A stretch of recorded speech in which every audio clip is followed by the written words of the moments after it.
नमस्कार, जोहार। मैं याचना जायसवाल, आप देख रहे हैं न्यूज झारखंड। चलिए जानते हैं सुबह से लेकर शाम तक की झारखंड की तमाम बड़ी खबरों को। हेमंत सोरेन 5 महीने बाद जेल से बाहर आए, बोले न्याय प्रक्रिया बहुत लंबी। जमानत के साथ हाईकोर्ट ने कहा पूर्व सीएम के खिलाफ सबूत। झारखंड के पूर्व सीएम हेमंत सोरेन शुक्रवार 28 जून को रांची के बिरसा मुंडा जेल से बाहर आ गए। जेल के बाहर समर्थकों ने उनका स्वागत किया। उनकी पत्नी कल्पना सोरेन भी उन्हें लेने के लिए जेल पहुंची थी। जेल से निकलने के बाद हेमंत सोरेन ने कहा कि मुझे झूठे आरोपों में 5 महीने जेल के अंदर रखा गया है। सुनियोजित तरीके से लोगों की आवाज दबाई जा रही है। दिल्ली में मुख्यमंत्री जेल में बंद है, मंत्रियों को जेल में डाल दिया जा रहा है। न्याय की प्रक्रिया इतनी लंबी हो रही है कि न्याय मिलने में कई महीने लग रहे हैं। मेरे मामले में कोर्ट का आदेश आज सभी को मिलेगा, उसे देखना चाहिए। कोर्ट के आदेश का आपको आकलन करना चाहिए, देखना चाहिए कि उसमें क्या कहा गया है। आज मेरी जेल यात्रा खत्म हुई है। हेमंत को शुक्रवार सुबह ही जमीन घोटाले से जुड़े मनी लॉन्ड्रिंग मामले में हाईकोर्ट से जमानत मिली थी। कोर्ट ने कहा कि मनी लॉन्ड्रिंग केस में शामिल होने के ठोस सबूत नहीं मिले हैं। हेमंत सोरेन को जमानत देते हुए हाईकोर्ट ने कहा है कि वे prevention of money laundering act के तहत जमानत की दोनों शर्तों को पूरा करते हैं। कोर्ट के फैसले के बाद हेमंत सोरेन के सरकारी आवास में मिठाई बांटी गई। हेमंत को इस मामले में 31 जनवरी की रात ईडी ने गिरफ्तार किया था। जमानत याचिका पर 13 जून को सुनवाई पूरी हो चुकी थी। जस्टिस रंगन मुखोपाध्याय की अदालत में पिछले 3 दिन सुनवाई चली। कोर्ट ने दोनों पक्षों को सुनने के बाद फैसला सुरक्षित रख लिया था। हेमंत सोरेन को जमानत मिलते ही शिबू सोरेन के आवास पर बड़ी हलचल। दिशोम गुरु की दिल्ली यात्रा रद्द। झारखंड मुक्ति मोर्चा के कार्यकारी अध्यक्ष को झारखंड हाईकोर्ट से जमानत मिलने के बाद दिशोम गुरु शिबू सोरेन के आवास पर हलचल बढ़ गई है। हेमंत सोरेन के छोटे भाई और झारखंड सरकार के मंत्री बसंत सोरेन ने दिशोम गुरु से मुलाकात की। सूत्र बता रहे हैं कि हेमंत सोरेन को जमानत मिलने के बाद शिबू सोरेन ने अपनी दिल्ली यात्रा रद्द कर दी है। आज ही यानी शुक्रवार 28 जून को उनको दिल्ली जाना था। झामुमो के केंद्रीय महासचिव और मुख्य प्रवक्ता सुप्रियो भट्टाचार्य ने हाईकोर्ट के फैसले पर प्रसन्नता जाहिर की है। झामुमो के वरिष्ठ नेता सुप्रियो भट्टाचार्य ने कहा है कि भगवान के घर देर है, अंधेर नहीं। हमारी पार्टी झारखंड विधानसभा का चुनाव हेमंत सोरेन के चेहरे पर ही लड़ेगी। इससे पहले बसंत सोरेन शिबू सोरेन के आवास पर पहुंचे। कुछ देर तक वहां रुकने के बाद वह लौट गए। हालांकि यह पता नहीं चल पाया कि शिबू सोरेन और बसंत सोरेन के बीच क्या बातचीत हुई है। बस व बाइक की सीधी टक्कर में 2 युवकों की घटना स्थल पर मौत। घटना के बाद बस मौके से फरार। पश्चिम सिंहभूम के जगन्नाथपुर के टोंटो में भीषण सड़क हादसा हुआ। यहाँ एक बाइक को बस ने टक्कर मार दी है। इस सड़क हादसे में बाइक सवार 2 युवकों की घटना स्थल पर ही मौत हो गई। वहीं घटना को अंजाम देने के बाद बस मौके से फरार हो गई है। घटना टोंटो थाना क्षेत्र के अंतर्गत पड़ने वाले जामडिया कोचड़ा के बीच सड़क मार्ग का है। घटना तकरीबन सुबह 8 बजे की बताई जा रही है। बताया जा रहा है कि जामडिया कोचड़ा के बीच सड़क मार्ग में एक अज्ञात बस ने तेज रफ्तार में बाइक को टक्कर मार दी और मौके से बस फरार हो गया। भीषण सड़क हादसे में बाइक सवार 2 युवक की घटनास्थल पर ही मौत हो गई। बाइक पर सवार दोनों युवक की पहचान शुभम कुमार गुप्ता और रोशन गोप के रूप में की गई है। मृतक के जेब से बरामद पहचान पत्र के मुताबिक दोनों चाईबासा निमडिया के रहने वाले हैं। इधर टोंटो थाना की पुलिस सूचना मिलते ही घटनास्थल पर पहुंची और दोनों मृतक के शव को घटनास्थल से उठाकर पोस्टमार्टम के लिए भेज दिया है। वहीं स्थानीय लोगों के अनुसार बताया जा रहा है कि जगन्नाथपुर होते हुए चाईबासा की ओर जा रही बस ने बाइक को सीधी टक्कर मारी है और मौके से फरार हो गई। बाइक में सवार दोनों युवक चाईबासा से जगन्नाथपुर की ओर जा रहे थे। दोनों की जेब से मिले पहचान पत्र से पता चला है कि दोनों जियो टावर लगाने का काम करते थे। झारखंड कैबिनेट की बैठक शुरू, कई अहम प्रस्तावों पर लग सकती है मुहर। झारखंड कैबिनेट की बैठक शुरू हो चुकी है। यह बैठक रांची स्थित मंत्रालय में शाम 4 बजे हो रही है। मुख्यमंत्री चंपई सोरेन की अध्यक्षता में यह बैठक हो रही है। इसमें कई महत्वपूर्ण निर्णय लिए जाएंगे। बता दें कि बैठक में मुख्यमंत्री चंपई सोरेन द्वारा पिछले दिनों की गई कई घोषणाओं पर मुहर लगने की भी पूरी संभावना है, जिसमें महिलाओं को प्रतिमाह 1000 रुपए देने, गैस सब्सिडी, 15 लाख का चिकित्सक सुविधा आदि शामिल है। इसके साथ ही उपभोक्ताओं को 200 यूनिट बिजली मुफ्त देने और 25 से 49 साल की महिलाओं को प्रतिमाह 1000 रुपए पेंशन देने के प्रस्ताव पर भी आज मुहर लगने की उम्मीद की जा रही है। वित्त विभाग ने इन दोनों प्रस्तावों पर सहमति दे दी है। झारखंड के 15 जिलों में बारिश का येलो अलर्ट, तेज हवा और आकाशीय बिजली गिरने की आशंका। सरायकेला में पारा अभी 40 के पार। झारखंड में मानसून का असर आज से दिखने की उम्मीद है। मौसम विभाग ने 15 जिलों में बारिश को लेकर येलो अलर्ट जारी किया है, जिसका असर आज शाम तक दिखना शुरू हो जाएगा। इनमें गढ़वा, पलामू, चतरा, लातेहार, हजारीबाग, कोडरमा, गिरिडीह, बोकारो, धनबाद, जामताड़ा, देवघर, दुमका, पाकुड़, साहिबगंज और गोड्डा शामिल है। मौसम वैज्ञानिकों के मुताबिक बारिश के साथ 30 से 40 किलोमीटर की रफ्तार से हवा चल सकती है। राज्य के कुछ हिस्सों में आकाशीय बिजली गिरने की भी आशंका जताई गई है। वैज्ञानिक अभिषेकानंद के मुताबिक साउथ वेस्ट मानसून का भी असर झारखंड पर पड़ रहा है। यह एक दूसरी वजह है जिससे राज्य में बारिश का असर होगा। आज से राज्य में मानसून का असर दिखेगा। राज्य के कई हिस्सों में झमाझम बारिश होगी। राजधानी रांची सहित राज्य के कई हिस्सों में पिछले कुछ दिनों में मानसून का असर नहीं दिखा। राज्य के कई हिस्सों में पारा बढ़ा, लेकिन कल शाम के बाद हुई हल्की बारिश ने बड़ी राहत दी है। तेज धूप के बाद मिली राहत का असर अब बरकरार रहने की संभावना है। रांची में अधिकतम तापमान 33 डिग्री सेल्सियस के आसपास रहा, जबकि राज्य में सबसे अधिक तापमान सरायकेला में 40.1 डिग्री सेल्सियस दर्ज किया गया है। वहीं सबसे न्यूनतम तापमान रांची में 25.2 डिग्री सेल्सियस रहा। अक्टूबर के तीसरे हफ्ते में होगा झारखंड विधानसभा चुनाव। 10 सितंबर के बाद चुनाव आयोग कभी भी कर सकता है घोषणा। झारखंड विधानसभा चुनाव अक्टूबर के तीसरे हफ्ते में किया जाएगा। 10 सितंबर के बाद कभी भी चुनाव की तिथियों की घोषणा हो सकती है। इसके साथ ही राज्य में आदर्श चुनाव आचार संहिता लागू हो जाएगी। भारत निर्वाचन आयोग ने राज्य निर्वाचन कार्यालय को यह संकेत दे दिया है कि हरियाणा, महाराष्ट्र और जम्मू कश्मीर के साथ ही झारखंड विधानसभा का भी चुनाव कराया जाएगा। हरियाणा विधानसभा का कार्यकाल 3 नवंबर, जबकि महाराष्ट्र विधानसभा का कार्यकाल 27 नवंबर को समाप्त हो रहा है। हालांकि झारखंड विधानसभा का कार्यकाल 5 जनवरी तक है। फिर भी इस बार चुनाव साथ कराने की प्रबल संभावना है। वर्ष 2019 में हरियाणा और महाराष्ट्र विधानसभा चुनाव साथ हुए थे, मगर झारखंड विधानसभा चुनाव अलग किया गया था। राज्य निर्वाचन कार्यालय इन तीनों राज्यों के समांतर ही झारखंड में भी चुनाव की तैयारियों में जुट गया है। खबरों में आगे बढ़ने से पहले अगर आपने अभी तक इस चैनल को सब्सक्राइब नहीं किया है तो सब्सक्राइब कर लें, जिससे आपको झारखंड की हर छोटी बड़ी खबर के अपडेट मिलते रहें। तो चलिए बढ़ते हैं खबरों की ओर। चिंटू मुकेश से दूसरे दिन भी सीबीआई की पूछताछ जारी। नीट पेपर लीक मामले में हजारीबाग के प्रिंसिपल से गेस्ट हाउस में हो रहे सवाल जवाब। नीट पेपर लीक में चिंटू और मुकेश कुमार से ईडी की पूछताछ जारी है। शुक्रवार को टीम दोनों को पटना के अलग अलग ठिकानों पर लेकर पहुंची है। एजेंसी पेपर लीक को लेकर साक्ष्य पुख्ता कर रही है। इधर झारखंड के हजारीबाग के ओएसएस स्कूल के प्रिंसिपल एहसान उल हक से तीसरे दिन भी पूछताछ जारी है। चरही गेस्ट हाउस में प्रिंसिपल से पूछताछ हो रही है। इससे पहले नीट पेपर लीक मामले में सीबीआई ने गुरुवार को 2 आरोपी मनीष प्रकाश और आशुतोष को पटना से गिरफ्तार किया था। दोनों ने ही पटना के प्ले एंड लर्न स्कूल को रात भर के लिए बुक कराया था। इसी स्कूल में 20 से 25 कैंडिडेट्स को इकट्ठा करके आंसर रटवाया गया था। यही जली बुकलेट के टुकड़े भी मिले थे। केंद्रीय जांच एजेंसी पिछले 3 दिन से 11 लोगों से पूछताछ कर रही है। सीबीआई ने बिहार पुलिस की आर्थिक अपराध इकाई EOU से 26 जून को यह केस अपने हाथ में लिया था। अब तक 5 राज्यों में पुलिस ने 27 से ज्यादा गिरफ्तारियां की हैं। सनकी ने अपनी भाभी और पड़ोस के बच्चे को तलवार से काटा, महिला की मौत। पलामू जिले के पांडु थाना क्षेत्र में एक शख्स ने अपनी भाभी और पड़ोस के 1.5 साल के बच्चे को तलवार से काट डाला। इस घटना में महिला की मौत हो गई, जबकि 1.5 साल के बच्चे की हालत गंभीर है। घटना के बाद पुलिस ने कार्रवाई करते हुए आरोपी सनकी को गिरफ्तार कर लिया है। पुलिस आरोपी से पूछताछ कर रही है। दरअसल पलामू के पांडु थाना क्षेत्र में उपेंद्र विश्वकर्मा नाम के युवक का अपने परिवार और पड़ोसियों से कुछ विवाद चल रहा था। स्थानीय ग्रामीणों के मुताबिक उपेंद्र विश्वकर्मा अपनी चचेरी भाभी रेखा देवी और उसके परिवार से नाराज रहता था। इसी दौरान किसी बात को लेकर उपेंद्र विश्वकर्मा का अपनी भाभी से विवाद हो गया। इसके बाद उपेंद्र विश्वकर्मा ने घर में रखी तलवार से अपनी चचेरी भाभी रेखा देवी को काट डाला। इस घटना में रेखा देवी की मौके पर ही मौत हो गई। भाभी को चाकू मारने के बाद वह घर से बाहर निकला और पड़ोस के 1.5 साल के बच्चे पर तलवार से हमला कर दिया। बच्चे को गंभीर हालत में मेदिनी राय मेडिकल कॉलेज एंड हॉस्पिटल में भर्ती कराया गया है, जहां उसे बेहतर इलाज के लिए रिम्स रेफर कर दिया गया। हेमंत बिस्व शर्मा 29 को आएंगे रांची, करेंगे समीक्षा।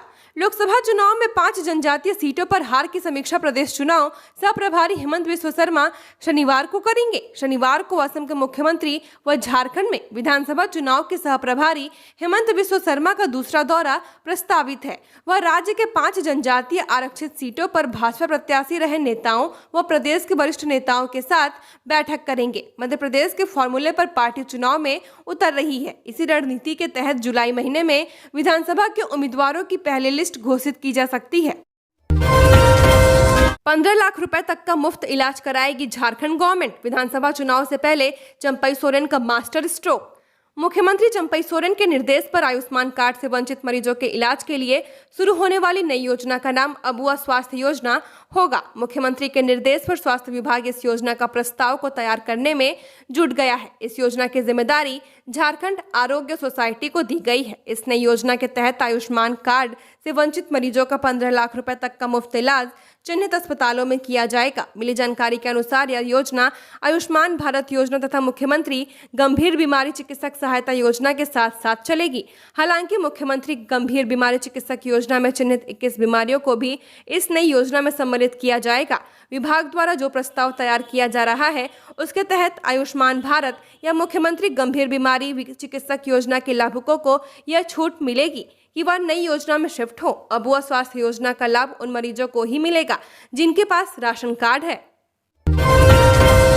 राज्य कर्मियों को इस अवधि तक संपत्ति का ब्यौरा देने का अंतिम मौका। राज्य कर्मियों के लिए संपत्ति का ब्यौरा सौंपने के लिए अंतिम मौका दिया जा चुका है। सरकार ने वर्ष 2023 के लिए संपत्ति का ब्यौरा जमा करने के लिए 15 जुलाई तक की अवधि का विस्तार दिया है।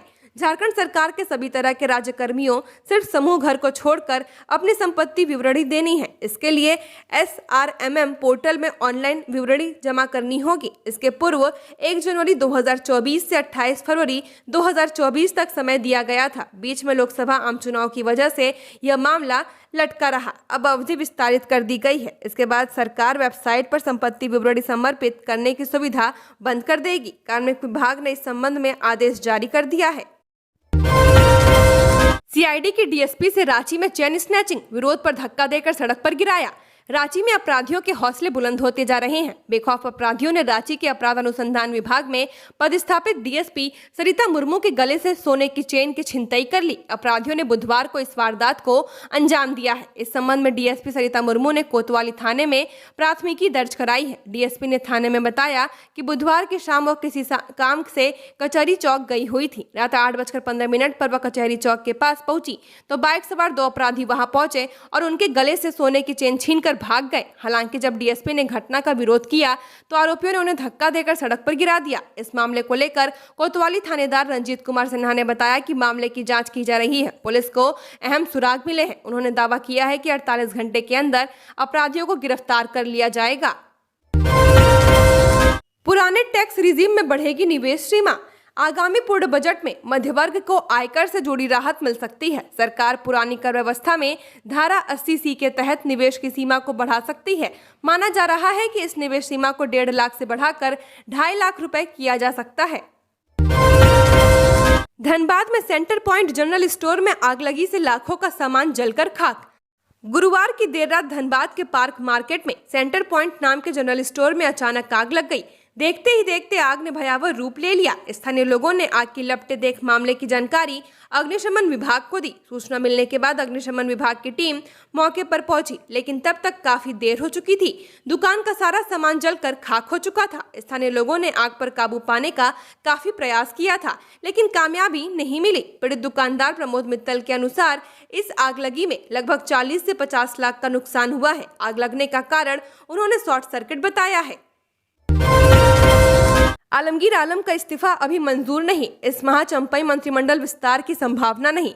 चंपई सोरेन मंत्रिमंडल का इस महीने विस्तार होने की कोई संभावना नहीं दिख रही है, क्योंकि ग्रामीण विकास मंत्री आलमगीर आलम का इस्तीफा अब तक मंजूर नहीं किया गया है। आलमगीर आलम का इस्तीफा बुधवार को जेल प्रशासन के माध्यम से मुख्यमंत्री कार्यालय पहुंचा, इसलिए शुक्रवार को मंत्रिमंडल विस्तार की संभावना कम हो गई है। कांग्रेस के भी मंत्रियों के नाम की सूची अभी मुख्यमंत्री को नहीं सौंपी गई है। अब 30 जून को हूल दिवस है। इसमें भाग लेने के लिए मुख्यमंत्री चंपई सोरेन 29 जून को भोगनाडिया चले जाएंगे। ऐसे में इस महीने मंत्रिमंडल विस्तार लटक सकता है। मंत्रिमंडल विस्तार के सवाल पर गुरुवार को सीएम ने कहा कि यह गठबंधन की बात है, जल्द ही इसकी जानकारी दी जाएगी। आलमगीर आलम ने 10 जून को मंत्री पद से इस्तीफा दिया था। होटवार जेल अधीक्षक ने कुछ दिन बाद इस जेल आईजी को भेजा, फिर जेल आईजी ने इसे मुख्यमंत्री कार्यालय को भेजा। ऐसे में मुख्यमंत्री तक इस्तीफा पहुंचने में 17 दिन लग गए। अब मुख्यमंत्री इस्तीफा स्वीकार कर राजभवन को सूचित करेंगे। राजभवन की मुहर लगने के बाद एक मंत्री का पद आधिकारिक रूप से खाली होगा। इसके बाद राजभवन से शपथ ग्रहण के लिए समय मांगा जाएगा। ऐसे में मंत्रिमंडल विस्तार टलने की संभावना है। डोरंडा फायरिंग मामले में पुलिस ने 4 आरोपियों को किया गिरफ्तार, लाइसेंसी हथियार भी जब्त। राजधानी के डोरंडा के धोबी मोहल्ला में दरगाह कमेटी के सचिव मोहम्मद जावेद के घर के पास बुधवार की रात हुई गोलीबारी में शामिल 4 आरोपियों को गिरफ्तार कर लिया गया है। गिरफ्तार अपराधियों में आजम अहमद, रोशन तस्लीम, निजाद अख्तर और आफ्ताब आलम शामिल हैं। रांची के एसएसपी चंदन सिन्हा ने बताया कि गिरफ्तार आरोपियों के 2 लाइसेंसी हथियार भी जब्त कर लिए गए हैं। हालांकि अभी यह स्पष्ट नहीं हो पाया है कि गोलीबारी लाइसेंसी हथियार से की गई या अवैध हथियार से। इसकी जांच की जा रही है। जल जीवन मिशन की योजनाओं को ससमय पूरा करे मुख्यमंत्री। मुख्यमंत्री चंपई सोरेन ने गुरुवार को झारखंड मंत्रालय में अधिकारियों की उपस्थिति में पेयजल एवं स्वच्छता विभाग के अद्यतन कार्य प्रगति की गहन समीक्षा की है। बैठक में मुख्यमंत्री ने अधिकारियों को निर्देश दिया कि जल जीवन मिशन, हर घर जल, ग्रामीण के अंतर्गत छोटी बड़ी जितनी भी योजनाएं ली गई हैं, उन योजनाओं को निर्धारित समय सीमा के अंतर्गत जरूर पूरा करें। मुख्यमंत्री ने निर्देश दिया कि वैसे सभी घर जहां नल से जल पहुंचाया गया है, समीक्षा करें कि योजना के तहत लगाए गए नलों में जल की उपलब्धता है या नहीं। मुख्यमंत्री ने कहा कि जल जीवन मिशन के तहत आच्छादित सभी घरों में अनिवार्य रूप से पानी पहुंचे, यह सुनिश्चित करें। मुख्यमंत्री ने कहा कि जल जीवन मिशन प्रत्येक घर में नल से जल पहुंचाने की एक महत्वपूर्ण योजना है। उनकी सरकार पूरी तत्परता के साथ पेयजल समस्या का समाधान करने का प्रयास कर रही है। मुख्यमंत्री ने अधिकारियों से कहा कि ग्रामीण जलापूर्ति योजनाओं का संचालन एवं रखरखाव बेहतर तरीके से हो, इस निमित्त विशेष सतर्कता बरतते हुए कार्य करें। अस्पताल प्रबंधन द्वारा मां को बंधक बनाकर नवजात से 23 दिन तक दूर रखने के मामले में हाईकोर्ट गंभीर, लिया स्वतः संज्ञान। झारखंड हाईकोर्ट ने रांची के बरियातू बूटी रोड में स्थित जेनेटिक अस्पताल में बिल जमा नहीं करने पर अस्पताल प्रबंधन द्वारा एक मां को उसके नवजात से 23 दिन तक अलग रख बंधक बनाए जाने को गंभीरता से लिया गया है। कोर्ट ने मामले में संज्ञान लेते हुए मुख्य सचिव से जवाब मांगा है। कोर्ट ने मामले में रांची सिविल सर्जन को उक्त अस्पताल के रजिस्ट्रेशन की जांच करने का निर्देश दिया है। कोर्ट में मौजूद स्वास्थ्य विभाग के प्रधान सचिव ने आश्वस्त किया कि जांच कर जेनेटिक अस्पताल प्रबंधन पर कार्रवाई की जाएगी। कोर्ट ने मुख्य सचिव को मामले की जांच कर रिपोर्ट दाखिल करने का निर्देश दिया। सुनवाई के दौरान प्रार्थी की ओर से बताया गया कि जेनेटिक अस्पताल ने पेशेंट के साथ अमानवीय व्यवहार किया है। प्रार्थी की ओर से कोर्ट को बताया गया कि रनिया के बनावीरा नवाटोली निवासी सुनीता कुमारी को 28 मई को प्रसव पीड़ा होने पर खूंटी सदर अस्पताल ले जाया गया था। वहां से उसे रिम्स रेफर कर दिया गया। यहां आते ही एक ऑटो चालक महिला के पति मंगलू को झांसा देकर जेनेटिक अस्पताल ले गया, जहां महिला ने बच्चे को जन्म दिया। अस्पताल प्रबंधन द्वारा मंगलू से 4 लाख रुपए मांगे गए। जमीन बेचकर 2 लाख उसने दे दिए। शेष 2 लाख देने में उसने असमर्थता जताई। इसके बाद अस्पताल प्रबंधन ने सुनीता को बंधक बना लिया था। सूचना मिलने पर सीआईडी की टीम ने 27 जून को सुनीता को अस्पताल से मुक्त कराया था। कोर्ट को यह भी बताया गया कि जब अस्पताल प्रबंधन ने महिला के पति को नवजात शिशु के साथ घर भेज दिया तो उसने बकरी का दूध पिलाकर शिशु को जिंदा रखा है। जब उसकी पत्नी अस्पताल से मुक्त होकर बीते गुरुवार को घर पहुंची तो करीब 23 दिन के बाद बच्चे ने अपनी मां का दूध पिया। इस मामले में सीडब्ल्यूसी ने भी स्वतः संज्ञान लिया है। मामले की अगली सुनवाई 18 जुलाई को होगी। होल्डिंग टैक्स के एकमुश्त भुगतान पर छूट 30 तक। रांची नगर निगम क्षेत्र में रहने वाले और होल्डिंग टैक्स धारकों को एकमुश्त भुगतान पर छूट 30 जून तक मिलेगा। इस सुविधा का लाभ उठाने में 3 दिन शेष है। बताया गया कि चालू वित्तीय वर्ष के होल्डिंग टैक्स का एकमुश्त भुगतान 30 जून तक करने पर करदाताओं को टैक्स की राशि पर 5% की विशेष के अलावा अधिकतम 15% की छूट मिलेगी। अतिरिक्त छूट प्राप्त करने वाले होल्डिंग धारकों में वैसे वरिष्ठ नागरिक जिनकी आयु चालू वित्तीय वर्ष में 1 अप्रैल को 60 साल या इससे अधिक को शामिल किया गया है। इसके अलावा महिला, भारतीय जल, थल और वायुसेना के कर्मी, 40% से अधिक विकलांगता वाले दिव्यांग एवं ट्रांसजेंडर भी इस सुविधा के लाभार्थियों की सूची में शामिल हैं। झारखंड की और खबरों के लिए बने रहिए हमारे साथ। हमारे चैनल न्यूज़ झारखंड पर चैनल को सब्सक्राइब करें, साथ बेल आइकन को प्रेस करें। नमस्कार।